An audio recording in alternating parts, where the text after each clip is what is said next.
a nuestro texto, Lucas capítulo 8. Lucas capítulo 8, desde el versículo 4.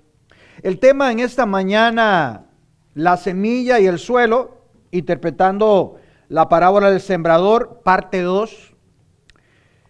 Lucas capítulo 8, versículo 4 dice: aconteció después que Jesús iba por todas las ciudades y aldeas, predicando y anunciando el reino de Dios. Versículo 1, perdón, es el 4. Dice: y juntándose una gran multitud, y los que de cada ciudad venían a él, les dijo por parábola: el sembrador salió a sembrar su semilla.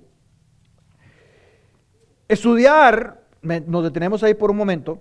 Estudiar la parábola del sembrador, ¿qué va a ayudar al creyente al final? Fortalecer su fe y además comprometerse a tener una vida fructífera. Y para eso vamos a dividir el pasaje en 3 secciones. Oremos y veamos la segunda sección del mensaje, la semilla del reino, interpretando la parábola del sembrador, en esta mañana. Oramos. Señor, te doy muchas gracias por darnos la oportunidad de estudiar la segunda parte de la parábola del sembrador. La semana pasada vimos el punto 1, simplemente la parábola del sembrador, ese sermón de 1 minuto. Ayúdanos, Señor, a explicar esta segunda parte. Lléname de poder de su Santo Espíritu. Gracias, Señor, por las visitas que nos acompañan. Abre su mente, su corazón. Algo que solo tú, Espíritu Santo, puedes hacer. Dios, úsame, Señor, a tu siervo esta mañana en el nombre de Cristo Jesús. Amén. Amén. Según la Biblia, estamos hablando de la parábola del sembrador, porque esta parábola, antes de que se den otras parábolas, el Señor inicia con esta, porque Él va a hacer una división de entre toda la multitud, toda la gente que está en su iglesia. Ese lugar que es una plataforma, que era una barca en la orilla del mar, Él va a dividir en 2. Según la Biblia, hay 2 tipos de personas en el mundo. Pensamos que todos somos hijos de Dios. No todos somos hijos de Dios. La Biblia enseña que somos criaturas de Dios. Y el mundo está dividido entre los hijos de Dios y los hijos del diablo, aunque todos somos creados por Dios. Nacemos en un estado de separación con Él. Estamos influenciados por el pecado y siempre queremos pecar. Sin embargo, al escuchar el Evangelio y arrepentirnos de nuestros pecados y aceptar a Jesús como Señor y Salvador, en ese momento somos adoptados a la familia de Dios. Ese proceso es lo que se conoce como el nuevo nacimiento.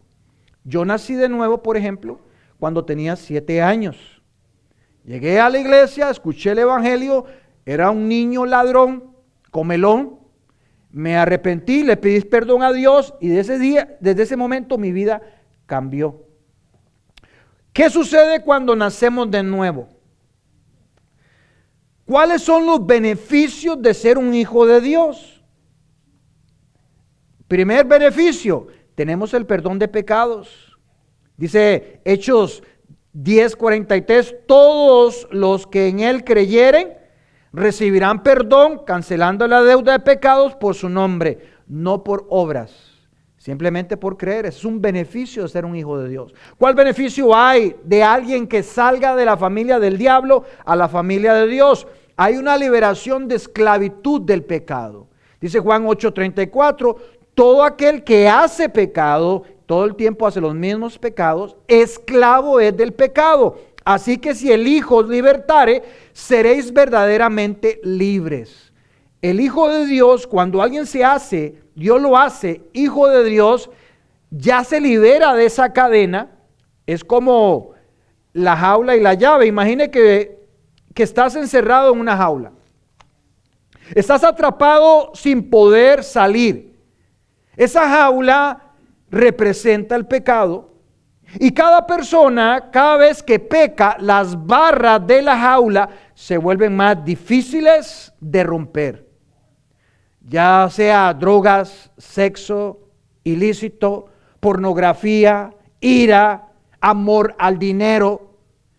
Y la persona se siente cada vez más atrapada y sin esperanza para salir. Ahora, imagina que viene Jesús con una llave en la mano. Esta llave representa la libertad que Jesús ofrece. Él abre la jaula y libera a la persona de su prisión. Jesús no solo abre la puerta de la jaula, sino que también destruye la jaula, asegurando que la persona nunca más quede atrapada en ella. Eso es el pecado. Sos libre. Trata de, ya no voy a decir malas palabras, me voy a portar bien. No puedes, lo vuelves a hacer porque estás en algo que nacimos que se llama pecado. Y ese pecado es lo que nos separa a Dios y usted. Así es como Jesús nos libera del pecado. Él tiene el poder para abrir la jaula y darnos la libertad. No estamos solo libres por un tiempo, estamos completamente liberados de la esclavitud del pecado por el poder de Jesús. Por otro lado, el hijo del diablo no pueden ser libres, caen en los mismos pecados una y otra vez, una y otra vez, una y otra vez. Y su condición pecaminosa es cada vez peor. Otro beneficio de ser hijo de Dios es que Dios nos justifica. Es el acto que Él declara justo a pecadores arrepentidos, otorgándoles la justicia de Cristo, perdonando todos sus pecados, pasados, presentes y futuros, según Gálatas 2:16, porque pensamos que Dios me va a perdonar por ser bueno, por ir a una iglesia X. No, dice Pablo en Gálatas 2:16, el hombre no es perdonado, no es justificado por las obras que tú hagas, por lo bueno no, sino por la fe en Jesucristo. Un beneficio más que tienen los que son hijos de Dios es la vida eterna. Juan 5:24, el que oye mi palabra y cree, porque muchos se quedan en oír, y oye mi palabra y cree, tiene verbo en presente, no en futuro. No tiene que esperar que pase el purgatorio, no tienes que esperar que haya una balanza para ver cómo te portaste bien en el mundo. No, ahora en este momento usted decide a cuál familia pertenecer. Pero ya naciste en la familia del diablo. Yo nací en la familia del diablo. Hasta que el mismo Jesús dijo en Juan 3:3, el que no nace de nuevo no puede entrar al reino de Dios. Contrario al hijo de Dios, el hijo del diablo tiene un gran problema. Aunque vista bien, coma bien, gane bien, tenga hijos, tenga una hermosa familia, pase la Navidad con un semejante banquete, dice el salmista en el Salmo 7:11, que el Dios está airado contra todo impío, toda persona que no ha nacido de nuevo todos los días. Está deseando darle justicia, le está dando gracia, pero llegará un momento que cuando ya los días, el tiempo que está en la tierra, va a pasar a la eternidad por los siglos de los siglos en el infierno. Por ahora la ira está en esa persona esperando ese momento. En cambio, el Hijo de Dios, Dios lo adopta. Romanos 8:15 lo dice. Somos adoptados por Él, tenemos ese beneficio. Donde quiera que vamos, el Shekinah, la presencia de Dios, va con nosotros. Ese es nuestro beneficio. Otro beneficio de ser hijo de Dios es la presencia de Dios en nosotros. 2 Timoteo 1:14 dice que Dios mora en el creyente. También tiene esperanza del cielo. 1 Pedro 1:4. La muerte no es el final para el Hijo de Dios. Al contrario, es el principio. Cuando usted ve que alguien muere, esa persona no está muerta. Está en algún lugar, en el cielo, en el infierno, pero nadie muere eternamente. También un beneficio de ser hijo de Dios es que obtiene la mente de Cristo. 1 Corintios 2:16. Mas nosotros, no toda la humanidad, tenemos la mente de Cristo. Lo que he descrito brevemente, hermanos y hermanas, solo son 9 beneficios de muchos que se obtienen al convertirse en un hijo de Dios. Entonces, ¿quién rechazaría la vida eterna? ¿Quién elegiría el castigo eterno? ¿Qué persona preferiría ir al infierno sobre el cielo? ¿Qué persona prefiere cambiar la paz y el gozo eterno por la miseria y el sufrimiento? ¿En qué mente? Es incomprensible para los cristianos cómo alguien podría rechazar las bendiciones. Vienen a este mundo, sufren y solo sufren y quieren tras de eso ir al infierno. ¿Cómo explicar eso? ¿Cómo explicar eso? Vea la parábola, verso 4. Juntándose una gran multitud, y los que de cada ciudad venían a él, les dijo por parábola: el sembrador salió a sembrar su semilla, y mientras sembraba, una parte cayó junto al camino y fue hollada, y las aves del cielo la comieron. Versículo 6. Otra parte cayó sobre la piedra, y nacida se secó porque no tenía humedad. Otra parte cayó entre espinos, y los espinos que nacieron juntamente con ella la ahogaron. Y otra parte cayó en buena tierra y nació y llevó fruto a 100 por uno. Hablando estas cosas decía a gran voz. Vean lo que nota Lucas, no solo a voz, gran voz. El que tiene oídos para oír, oiga. Y sus discípulos, nuestro texto en esta mañana, y sus discípulos le preguntaron diciendo: ¿qué significa esta parábola? Y él dijo: a vosotros os he dado a conocer los misterios del reino de Dios, pero a los otros por parábolas, para que viendo no vean y oyendo no entiendan. El Señor lo que nos muestra de inicio en esta parábola es como que Él tomara un helicóptero y dice: Iglesia Friendship, los voy a llevar al mundo donde ustedes se van a enfrentar a 4 tipos de corazones que hay en Raleigh, en Durham, en Apex, Smithfield, Benson, en todo lugar. Son 4 tipos de corazones. Por cierto, la mayoría los va a rechazar, solo un poco lo va a aceptar. Los que caen en el camino, los que caen en las piedras, los que caen en los lugares espinados y los del buen corazón. Esos 4 corazones se van a encontrar. No tienen que asustarse, no tienen que sentirse mal porque los rechacen. Les estoy advirtiendo que hay 4 tipos de corazones que van a enfrentar. Para nosotros, los que vamos camino al cielo, ¿va usted al camino al cielo? Es incomprensible para nosotros que como alguien puede rechazar las bendiciones de Dios. ¿Cómo es que alguien prefiere ir al infierno a quemarse segundo a segundo por los siglos de los siglos sin esperanza a salir nunca, que prefiere ir al cielo a disfrutar, como decía Pablo, cosas que ojo no vio, ni oído oyó, ni han subido al corazón de hombres, son las que Dios ha preparado para los que le aman? Estar con Jesús es estar con el equipo ganador. Estar con Satanás es perder aquí y por siempre. Es perder aquí y por la eternidad. ¿Cómo es posible? Aquellos que han experimentado el perdón, la paz, la vida eterna, la transformación del Espíritu Santo, no pueden entender cómo alguien puede rechazar el maravilloso regalo de la salvación. Cómo alguien domingo a domingo escucha el Evangelio y lo rechaza. ¿Cómo? No lo entendemos.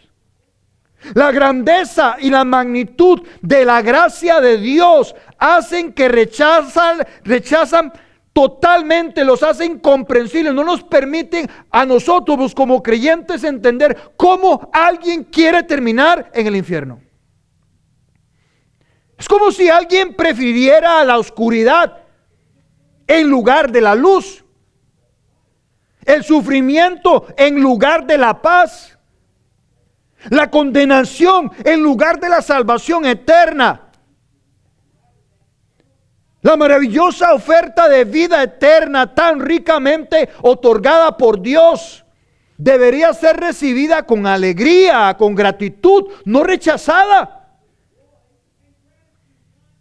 Sin embargo, la historia redentora que muestra que muchos, tristemente muchos, han elegido rechazar el Evangelio. ¿Por qué esta introducción? Porque la parábola del Señor en este pasaje, la parábola del sembrador, responde a la pregunta: ¿por qué a lo largo de la historia redentora la mayoría de personas han rechazado el Evangelio? Por eso hasta ya tengo el título para una predicación. ¿Qué es lo que hay tanto en el infierno que tanta gente quiere ir? ¿Qué hay en el infierno que tanta gente quiere ir? Y eso es lo que hace esta parábola. Respondernos por qué estas personas rechazan el Evangelio. La semana pasada estuvimos escudriñando el punto 1, la predicación de la parábola del sembrador, Lucas 8 del 4 al 8. Nos quedó claro el contexto cultural, geográfico, el cual Jesús nos narró esta parábola, que él salió de una casa, probablemente aquella donde su madre, por cierto, María no quedó virgen siempre, tuvo hijos después, tuvo hijos y hijas. Eso lo encontramos en varios pasajes, por ejemplo, en Lucas 8:19, unos versículos más abajo, los hermanos y hermanas vinieron a buscar a Jesús en una casa que probablemente era la de Pedro. También Mateo 12:46 dice: he aquí tu madre y tus hermanos están afuera de la casa y te quieren hablar, Señor. Ellos lo buscaban. Y debido a esto, dice Lucas 8:4, que vino una gran multitud. En esa multitud, no solo Lucas marca que es una multitud. Para usted, ¿cuánto es una multitud? Para usted, ¿cuánto es una gran multitud? Imagínese eso. Vino una gran multitud. Dentro de esa multitud hay verdaderos discípulos, hay discípulos part-time. Ahí se me sale en inglés cuando me enojo. Ahí se me sale en inglés. Hay discípulos part-time. Están los enemigos, los que estaban por casualidad, otros fariseos y escribas, y dice el texto, la parte B, y los que de cada ciudad venían a él, les dijo por parábola, a todos. El Señor Jesús le da a la multitud una predicación, él viene, lo está apretando la multitud, se monta en una barca cerca de la orilla y él da esta predicación, versículo 5. El sembrador salió a sembrar su semilla. Y mientras sembraba, una parte cayó junto al camino y fue hollada, y las aves del cielo la comieron. Otra parte cayó sobre la piedra y nacida se secó porque no tenía humedad. Otra parte cayó entre espinos y los espinos que nacieron juntamente con ella la ahogaron. Y otra parte cayó en buena tierra y nació y llevó fruto a 100 por uno. Hablando estas cosas, decía a gran voz: el que tiene oídos para oír, oiga. Cerró su Biblia, se bajó de la barca y se fue. 1 minuto duró su sermón. A muchos les encantaría una iglesia así. ¿Vieron? ¿Vieron? Ahí terminó el culto ese día. Jesús regresó a la playa y se fue a otro lugar. Cada uno de estos versículos fue explicado la semana pasada de manera general, sin profundizar en ellos, como si lo vamos a ver con profundidad el próximo domingo, la tercera sección del mensaje. Ahora procede a hacer una pausa para explicar el punto 2, donde es incluido en el capítulo 8, donde el Señor hace una pausa, viene explicando la parábola, pero hace una pausa para explicar el porqué de la parábola del sembrador, que es el versículo 9 y 10, ahí lo mete en el texto. Luego de que Jesús predicara por 1 minuto, Jesús solo se queda, versículo 9, ¿con quiénes? Sus discípulos. ¿Se acuerdan? Cuando viene el sembrador y viene a sembrar le pertenece su semilla, la misma palabra, sus discípulos. Ahí hay una división, donde el sermón se da a multitudes, se da a una gran audiencia, pero ¿qué pasa con las multitudes? ¿Escuchan el sermón? Ellos, ¿cómo estaba la gente después, los apóstoles, todo ese día después de trabajar, de estar en una casa, escuchando, recibiendo gente? Hay gente enferma, gente que hacer sanidades. Están cansados. ¿Están cansados? La gente ese día estaba cansada. Entonces, ¿qué pasó con las multitudes? Se fueron a descansar. Para escuchar la palabra de Dios, usted tiene que vencer el cansancio. Las multitudes no van a pagar el precio para venir un miércoles o venir temprano, no la hora bautista, sino el día del Señor. Las multitudes se quedan con el cansancio. Los discípulos vencen el cansancio, pues necesitan que Dios les explique lo que dice este libro. Los discípulos ya no son las multitudes, ya no están los curiosos, ya no están los que buscan pan y pescado. Ya no están los fariseos y escribas, y solo está un discípulo hipócrita dentro de esa primera iglesia, que es un candidato a traidor. Todavía no lo es, como puede ser alguien aquí. Es un candidato a traidor. En ese momento la oportunidad está abierta para Judas, pues todavía se puede arrepentir Judas. Entonces los discípulos le preguntaron diciendo: ¿qué significa esta parábola? Eso es lo que hace un verdadero discípulo. Ahí es donde se ve la diferencia entre un falso discípulo. Esta es la parábola, hermanos. Por eso esta es la primera parábola antes de enseñar, como Mateo 13, 10 parábolas más. Trigo, la cizaña. ¿Por qué? Porque empieza a dividir, donde uno tiene que ver su espejo y entender: ¿cuál de estos soy yo? ¿Un verdadero discípulo o un falso discípulo? El Señor me está dando las características de un falso discípulo y uno verdadero. Los verdaderos discípulos hacen una pregunta. Los otros están muy cansados para escuchar de Dios. Estoy cansado, he trabajado mucho. ¿Qué significa esta parábola? Ve a un discípulo.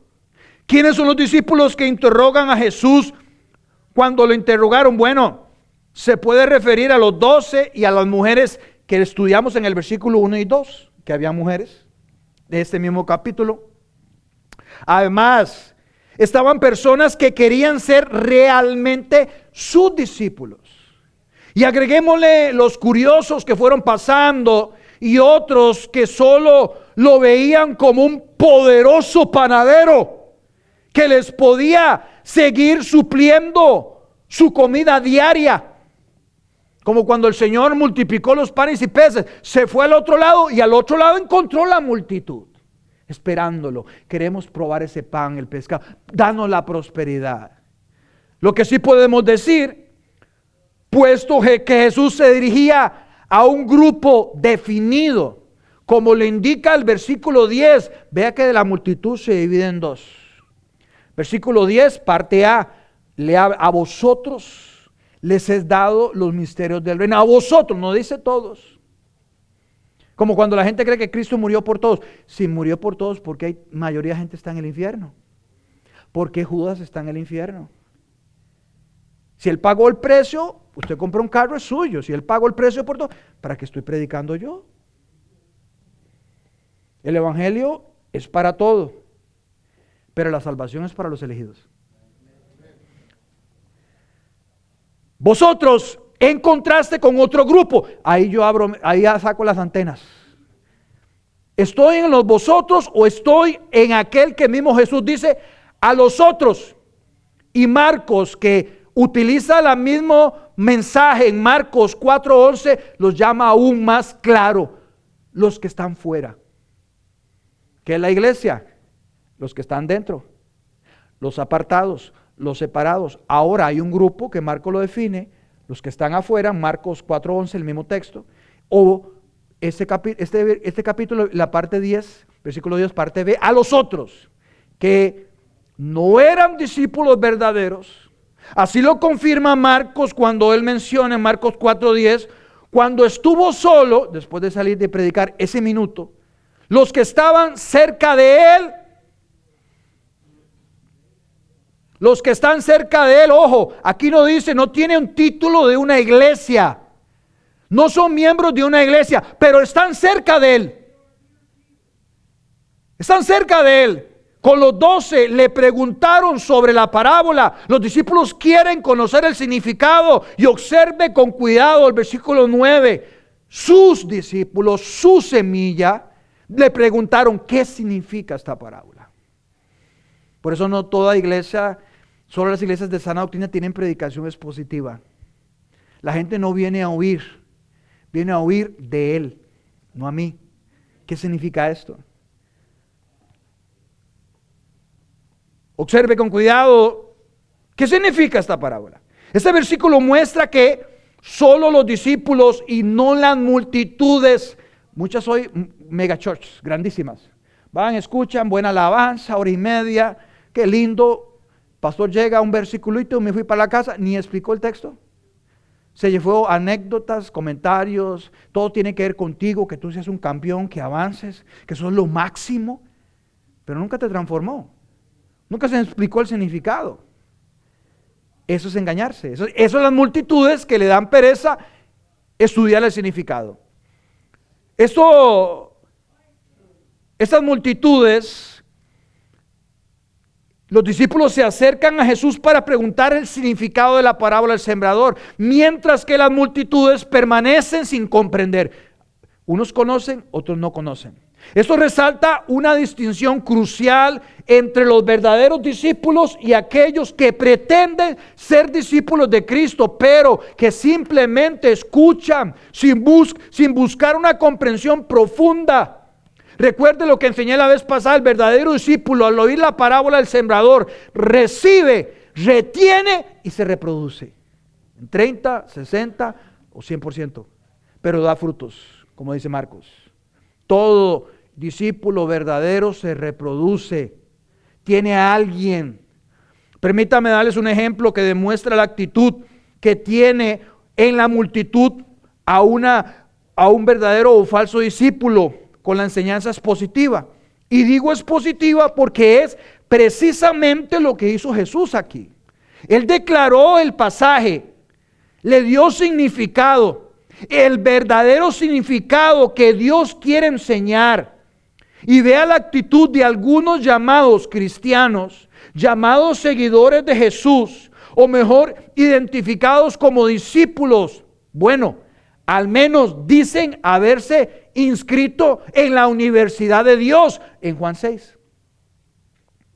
Muy poco les duró el curso lectivo. El folleto lo tenían vacío. Porque después de que Jesús dio la predicación, que Él es el pan de vida, que usted tiene que comerme a mí, y que usted tiene que tomar mi sangre, y usted tiene que tomar la cruz, lo abandonaron. Muchos discípulos se apartaron, como dice en Juan 6:6, por cierto. Muchos de sus discípulos, a oír esas palabras, salen de aquí diciendo: dura esta palabra, qué predicación, ¿quién la puede oír? Mejor me busco un lugar que me hablen lindo, que yo soy lo máximo, que yo soy el Cristo andante y que voy a ser el más próspero en mis negocios. Dios no murió en la cruz por tu sueño, no murió por tu propósito, murió por el propósito de Él. Por eso los ángeles, cuando el Señor Jesús nace, dicen: gloria a Dios en las alturas, no a ti. Cuando alguien se convierte, la fiesta no es para ti, sino para el Señor que lo hizo. Nosotros lo único que agregamos para la salvación, ¿sabes qué es? Pecado. Eso fue lo que agregaste. Desde entonces muchos de sus discípulos volvieron atrás y ya no andaban con Él. Jesús preguntó a los 12 si también ellos también querían irse, pero Pedro respondió: un discípulo verdadero? ¿A quién iremos si solo tú tienes palabras de vida eterna? Eso muestra que de las multitudes, los verdaderos discípulos están dispuestos. El cansancio no los detiene a seguir a Jesús, incluso cuando sus enseñanzas son duras y difíciles de entender. No olvide, da el sermón, estoy cansado, no quiero el significado, estoy bien. Eso es un falso creyente. Es una característica, el Señor está enseñando. El que tiene oídos, oiga con entendimiento. Esto muestra que de las multitudes, los verdaderos discípulos están dispuestos a seguir a Jesús, aun cuando sea duro la predicación, aunque sea difícil de entender, como yo no entiendo la Trinidad. Pero los testigos de Jehová se van al infierno porque no la entienden. Yo tampoco la entiendo, pero a mí no me llamó el Señor a entender todo, sino a creerlo. Eso es lo que yo tengo que hacer.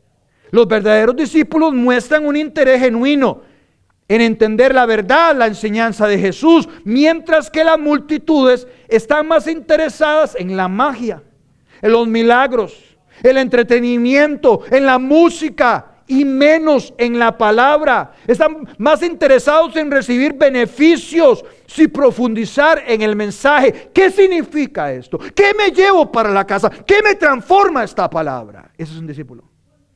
¿Qué tengo que arrepentirme? De eso se trata. Los discípulos verdaderos están comprometidos a seguir a Jesús, pase lo que pase, mientras que las multitudes pueden ser más superficiales y menos comprometidas. Como decía Juan Calvino, la verdadera fe no es solo creer en Dios, sino seguirle con todo el corazón y la mente. Los verdaderos discípulos se arrepienten, como leímos el sermón de la escuela dominical, el audio. 1 Juan 1:9, si confesares con tu boca te confesamos nuestros pecados, Él es fiel y justo. Tú tienes, un creyente pasa arrepintiéndose.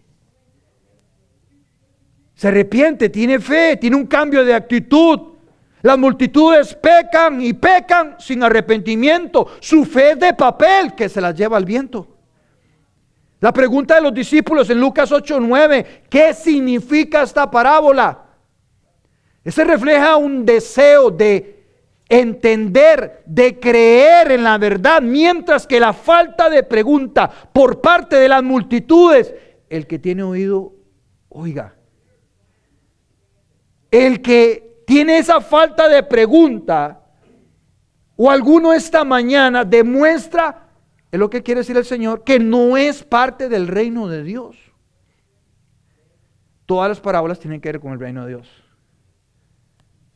Los verdaderos discípulos buscan la verdad, están dispuestos a seguir a Jesús, mientras que las multitudes se conforman con una comprensión superficial. Un falso discípulo piensa así: asisto a la misa bautista una vez por semana, es suficiente. Un falso discípulo dirá: dedicar una hora a la semana a Dios es todo lo que se necesita. Eso es de las multitudes. Jesús decide enseñar por parábolas. Jesús era un excelente rabino, un dinámico maestro que usó parábolas, y como dicen los árabes, un buen maestro es aquel que puede convertir los oídos en ojos. Y eso es exactamente lo que hizo Dios ahí. Un gran maestro no solo comunica información, sino que también transforma la manera en que sus alumnos perciben y comprenden el mundo.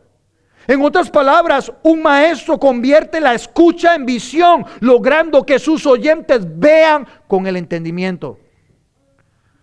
Y de esta manera Jesús transformó a sus discípulos los oídos en ojos, permitiendo que puedan ver la verdad de manera más clara y transformadora. Por eso el versículo 9, sus discípulos, ¿qué significa esta parábola?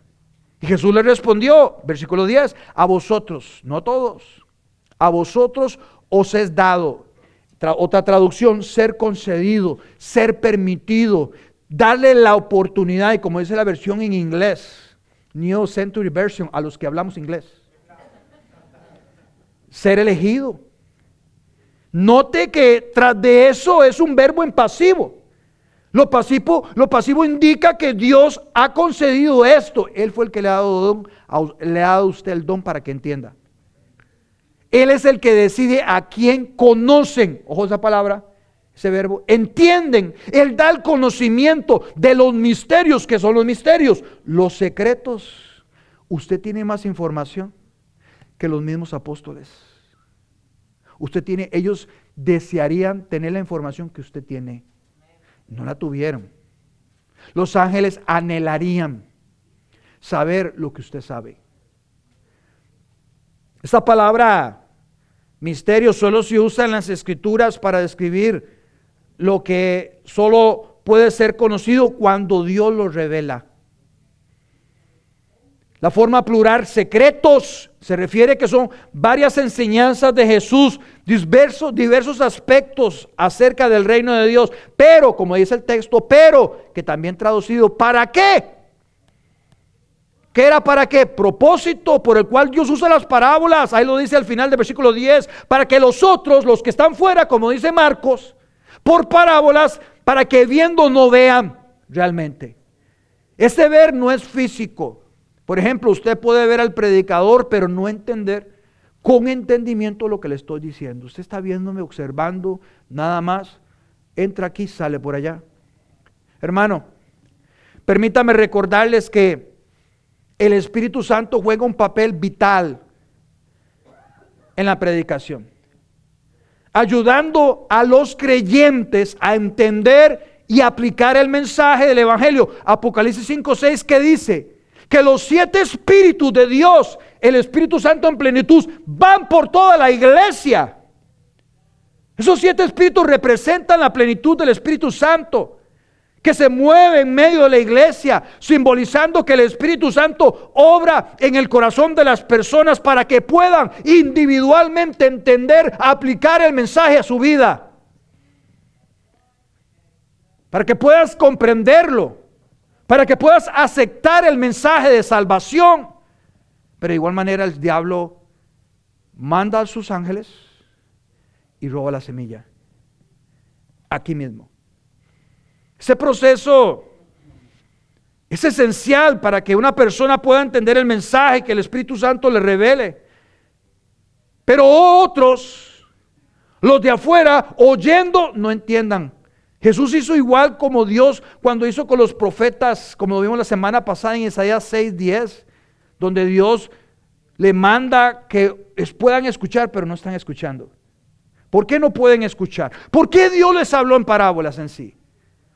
Son parábolas para que las verdades más profundas no fueran entendidas por los otros. Todo el mundo, alguien cree que va a ir al cielo, ponga atención. Porque aquí Dios está hablando que otros no van a ir y otros sí. Los otros, aquellos incrédulos, ¿por qué no pueden entender? ¿Está siendo Dios electivo? No. Hay una razón por qué ellos no pueden entender. Aquellos incrédulos que ahora tienen el juicio, que se les habla por parábola y no entienden. ¿Por qué es que no entienden? Porque por su falta continua de voluntad. Ellos constantemente están rechazando el Evangelio, constantemente el Evangelio no calza con ellos. Ellos quieren que el Evangelio sea de su forma. Jesús es mi amigo y lo visito en vez en cuando.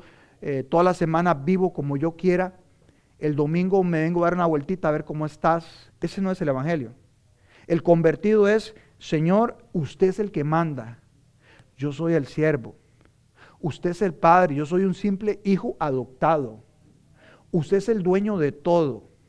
Yo simplemente soy un simple administrador de lo que usted me ha dado. Usted es Dios y yo soy la criatura. Ese es un convertido, que entiende cuál es su rol y para qué está aquí. Pero la persona que decide continuamente rechazar este libro, en ese momento el juicio de Dios cae en esa persona estando vivo, lo que habla Romanos capítulo 1, ¿se acuerdan? Romanos 1:18, ellos que resisten la verdad, que la conocen, la resisten, no quieren esa verdad. Entonces, versículo 27 de Romanos 1, Dios los entrega a pasiones vergonzosas. Y ponga atención a lo que le voy a decir.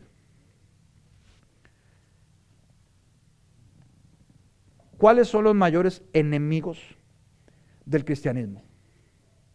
Personas que vinieron a la iglesia, escucharon el evangelio y salen de aquí enojados, bravos. Muchos jóvenes salen bravos de la iglesia. Después se vuelven filósofos, ateos.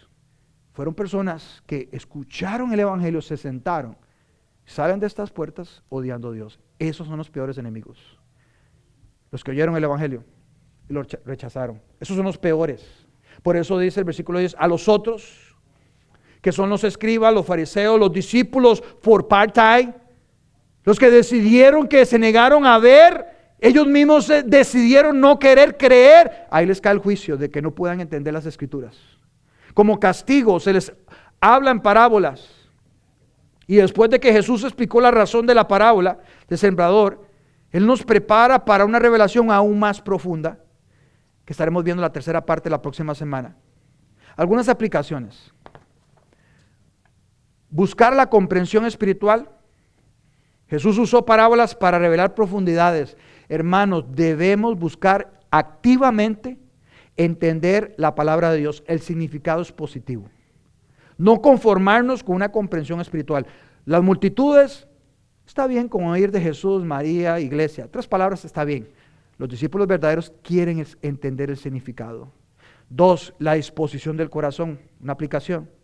La condición de nuestro corazón va a determinar nuestra capacidad para entender las enseñanzas. Debemos examinar y abrir nuestro corazón a la verdad de Dios, siendo humildes. 3, el valor que tiene alguien de las enseñanzas de Jesús.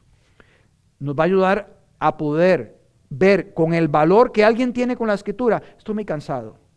Esa señal que Dios pone en el texto define los verdaderos discípulos con los falsos. Alguien que no valora la Biblia, el estudio, es un falso creyente. Aunque en vez se ha inscrito en la universidad de Dios, no se va a graduar. Una advertencia más. Una señora, un hombre dice, mi esposa está sorda. Está sorda. Le hablo y no me escucha. Entonces, ¿qué hace el Señor? Voy a ir a hablar con el doctor. Doctor, ¿qué hago? Mi esposa no me escucha. Le hablo y no me escucha. Entonces regresa a la casa y le dice qué hacer. Llega a la casa y la señora está en la cocina ahí picando, haciendo su comidita, preparando el arroz, los frijoles. Qué rico, Ana. La señora haciendo. Y el Señor le empieza a hablar, ya llegué mi amor, ya llegué mi amor. La señora no le contesta. Mi amor, ya llegué mi amor. Hasta que se vuelve la señora y le dice, ya te escuché por 10ª vez. El sordo era él, no ella. Él es el que no oye. Cuidado, le echamos la culpa a otros y soy yo el sordo. Piensa en sí mismo si es usted el sordo, antes de tirarle a otros y pensar, ¿soy yo un verdadero discípulo? Y les dejo con la pregunta del sermón. Si algo nos dejó claro el versículo 9 y 10, es que los discípulos verdaderos vienen a Dios para saber el significado expositivo del texto. Eso está claro. Preguntándose, ¿qué significa esta parábola? ¿Qué significa este versículo? Esta palabra, ¿qué significa? Esta historia, ¿qué significa? Esta narrativa, ¿qué significa? Este proverbio, ¿qué significa? Este salmo, ¿qué significa? Esta profecía, ¿qué significa? Ahora la pregunta para terminar. ¿Es usted este tipo de discípulo de Cristo que quiere saber el significado? ¿O se conforma con las multitudes? Oír el texto y me voy para la casa.